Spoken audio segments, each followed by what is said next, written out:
Fire കുറയുന്നില്ല എന്ന് പറയുന്നത്. വേറെ കാര്യം ചോദിക്കുക, അനാവശ്യം പറയാൻ JSK എന്ന പടം ആൾക്കാർ കാണുക. കാരണം നമ്മുടെ വിവാദങ്ങൾ വന്നപ്പോൾ JSK റിവ്യൂ മുങ്ങിപ്പോ എന്ന് പറഞ്ഞു, ഒരുപാട് പേര് വിളിച്ചിരുന്നു. അപ്പം അത് സപ്പോർട്ട് ചെയ്യാൻ പടം. കാരണം നല്ലൊരു ബ്രദറിനെ പോലെയാണ് എനിക്ക് മാധവ് സുരേഷ്. കാരണം പുള്ളിയെ നേരിട്ട് കണ്ടിട്ടുണ്ട്, സംസാരിച്ചിട്ടുണ്ട്. കാരണം ഞാൻ നമ്മുടെ കിങ് ഓഫ് കോത്ത് ലൊക്കേഷനിൽ ഞാൻ ജൂനിയേഴ്സായിട്ട് വർക്ക് ചെയ്തതാണ്, കിങ് ഓഫ് കോത്ത്. അപ്പോൾ ഞാൻ മാധവനെയും കണ്ടാണ്, നമ്മുടെ ഗോകുൽ സുരേഷിനെയും കണ്ടാണ്. അപ്പോൾ അവരെ ഞാൻ ബ്രദറിൽ ഫീൽ ഉണ്ട്. കാരണം അവരെ പോലത്തെ വ്യക്തി നമ്മളെ ഫോട്ടോയിലേക്ക് തിരിച്ച് വിളിച്ചൊരു ഫോട്ടോ എടുക്കുകയെന്ന് വെച്ചാൽ അവർ അപ്രീഷിയേറ്റ് ചെയ്തെന്ന് പറയാം. കാരണം നമ്മളെ വർക്ക് ചെയ്തപ്പോൾ ജൂനിയേഴ്സിനെ അഭിനയിച്ചു, പക്ഷേ പുള്ളിക്കാരൻ വിളിച്ചൊരു ഫോട്ടോ എടുത്തു. അപ്പോൾ അതിന് സംസാരിച്ചപ്പോൾ പുള്ളിക്കാരൻ്റെ ഫസ്റ്റ് മൂവി ഉണ്ടല്ലോ മാധവൻ്റെ, അറിയാമോ, കുമ്മാട്ടി. അപ്പോൾ ആ മൂവി കാണുമെന്ന് പറഞ്ഞു. പക്ഷേ എനിക്കൊരു സമയമില്ലാത്തതുകൊണ്ട് ആ മൂവി കാണാൻ പറ്റിയില്ല. പക്ഷേ അതിനെക്കുറിച്ച് സീക്വൻസ് ഒക്കെ കണ്ടിരുന്നു. പക്ഷേ എനിക്ക് പേഴ്സണലി ഇഷ്ടപ്പെട്ടു. പക്ഷേ എൻ്റെ അഭിനയവും പുള്ളിയുടെ അഭിനയം വെച്ച് ആൾക്കാർ പറയുന്നുണ്ട്. അതെനിക്ക് ഭയങ്കരമായിട്ട് സമയമുണ്ട്. കാരണം സോഷ്യൽ മീഡിയയിൽ അലിൻ ജോസ് പെരേരയാണ് മാധവ് സുരേഷ് എന്ന് പറയുന്നത്. പണക്കാരുടെ അലിൻ ജോസ് പെരേരയാണ് ഈ പറയുന്ന മാധവ് പറയുന്നത്. അത് തീർത്തും തെറ്റാണ്. കാരണം എൻ്റെ വേ ഓഫ് ആക്ടിങ്ങും മാധവൻ്റെ ആക്ടിങ്ങും റിയലി ഡിഫറൻ്റ് ആണ്. നമ്മൾ ഫസ്റ്റ് ഒരു ഷോർട്ട് ഫിലിമിൽ പോലും വർക്ക് ചെയ്യുന്നപ്പോൾ ഒരുപാട് ഷോർട്ട് എടുത്ത് ടൈം എടുത്തിട്ടായിരുന്നു. പിന്നെ ബാഡ് ബോയ്സ് ആണെങ്കിലും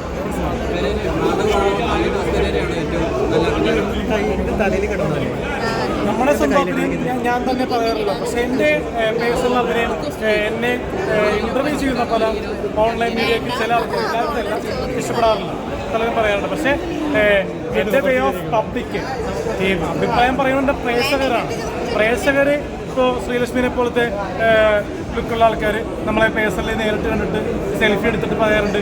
കഴിഞ്ഞ ദിവസം മീനൂസ് കിച്ചൺ എന്നാണ് വർക്ക് ചെയ്യാൻ ചെയ്തത് സീരിയൽ.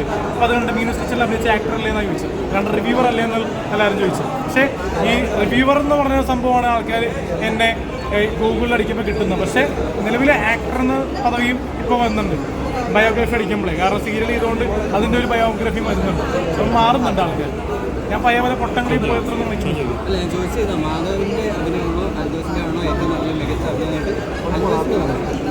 ഏകദേശം പബ്ലിക് ചിന്തിക്കുമ്പോൾ ഒരേപോലെ ആയിരിക്കാം. ചിലപ്പോൾ ഒരേപോലത്തെ ഒരു സൗണ്ട് ഞാൻ വർത്തമാനം പറയുന്ന മാധവ് വർത്തമാനം പറയുന്നതായിരിക്കാം ചിലപ്പോൾ ഒരേപോലെ തോന്നാം. അത് എൻ്റെ മുഖവും മാധവൻ്റെ മുഖവും ഡിഫറൻ്റ് ആണ്. പക്ഷേ സുരേഷ് ഗോപി സാറ് സംസാരിക്കുന്ന പോലെ ഒരു ഗാംഭീര്യമായിട്ട് പുള്ളിക്ക് ചിലപ്പോൾ പറയാൻ പറ്റിയിട്ടുണ്ടാവില്ല, അല്ലേ? അപ്പോൾ അതിനെപ്പറ്റി അഭിപ്രായം പറഞ്ഞു. മാധവനെ പറ്റി വാക്കില്ല, മാധവ് സുരേഷ് അപ്പം അദ്ദേഹത്തിനെ വെച്ച് എന്നെ കമ്പയർ ചെയ്യുന്നുണ്ട്. പാവങ്ങളുടെ പണക്കാരുടെ അലിൻ ജോസ് പെരേരയാണ് മാധവൻ എന്ന് പറയുന്നത്. അപ്പോൾ അതിനെപ്പറ്റി എന്താ പറയുന്നത്? എൻ്റെ സൗണ്ടിൽ ഞാൻ പറയുന്ന സംഭാഷണവും കൂടുതൽ പറയുന്ന സംഭാഷണം ഒരേപോലെ എന്ന് പറയുന്നു. അതാണ് അത് പറയുന്നത്. തനിക്ക് തോന്നിയിട്ടുണ്ട് ഇന്റർവ്യൂ കാണാനുണ്ട് മാധവൻ്റെ. എന്തായാലും പ്രേക്ഷകർ തെറ്റിദ്ധാരണ മാറുക, പടം കാണുക, JSK കാണുക, സപ്പോർട്ട് ചെയ്യുക. കാരണം രതീഷ് കൃഷ്ണ, പിന്നെ പ്രേമത്തിനോട് അനുപമ പരമേശ്വരൻ, അങ്ങനെ വലിയ സ്റ്റാർ കാസ്റ്റ് തന്നെ JSKയിലുണ്ട്. അപ്പോൾ അതുകൊണ്ട് തന്നെ പടം സപ്പോർട്ട് ചെയ്യുക. നമ്മുടെ വിവാദങ്ങൾ വന്നപ്പോൾ പടം മുങ്ങിപ്പോയി എന്ന് പറഞ്ഞ് പരാതി പറഞ്ഞു. സുരേഷ് ഏട്ടൻ്റെ ഫാൻസിനെ വിളിച്ച് നോക്കിയിട്ട് പറഞ്ഞു. അപ്പോൾ അതുകൊണ്ട് തന്നെ പടം കാണാമെന്ന് തന്നെ പറയാൻ പറ്റുള്ളൂ. സപ്പോർട്ട് ചെയ്യാനും ഉടൻ തന്നെ റിവ്യൂ ഇടുന്നതായിരിക്കും JSKക്ക്.